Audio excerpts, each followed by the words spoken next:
gouvernement français a condamné Israël. En France, ce sont d'abord les négociations sur la durée du travail qui nous intéressent au premier chef. Vous savez que le CNPF a proposé la signature d'un accord au terme duquel, en échange des 39 heures et de la 5e semaine de congés payés, eh bien, le patronat demandait des aménagements d'horaire, ce que refuse la CGT. Patronat et syndicats viennent tout juste d'arrêter leur réunion, de l'interrompre pour un court moment. Sur place au CNPF, Florence Graffin. Eh bien, c'est sur ce marché justement proposé par le patronat, d'une part les 39 heures, la 5e semaine de congés payés, d'autre part 150 heures supplémentaires et des assouplissements, que porte la discussion.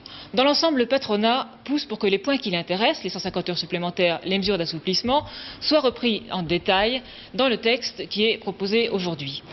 Les syndicats, eux, préfèrent envoyer tous ces détails aux négociations qui doivent avoir lieu plus tard dans les branches.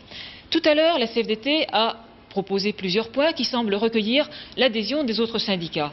Ces points, en voici l'essentiel: pas de chiffrage pour les heures supplémentaires demandées par le CNPF.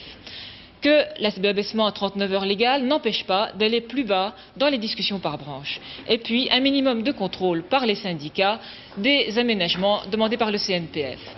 Alors, la question maintenant, c'est qui risque de signer? Peut-être oui, FO, la CGC, la CFTC. Pas tout de suite la CFDT qui veut consulter ses fédérations, sans doute pas la CGT qui dit « de toute façon, ce qui est important pour nous, ce sera d'avoir une loi ». Il n'est pas sûr que la négociation soit terminée avant plusieurs heures. Mais pour l'instant, donc, on va reprendre cette négociation cette nuit.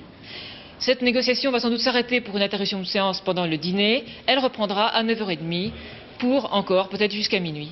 D'accord. Politique, après l'adoption cette nuit du projet de loi de finances rectificative pour 81, adoption votée par les députés, le Palais Bourbon se penchait cet après-midi sur le projet de loi qui prévoit la suppression de la Cour de sûreté de l'État.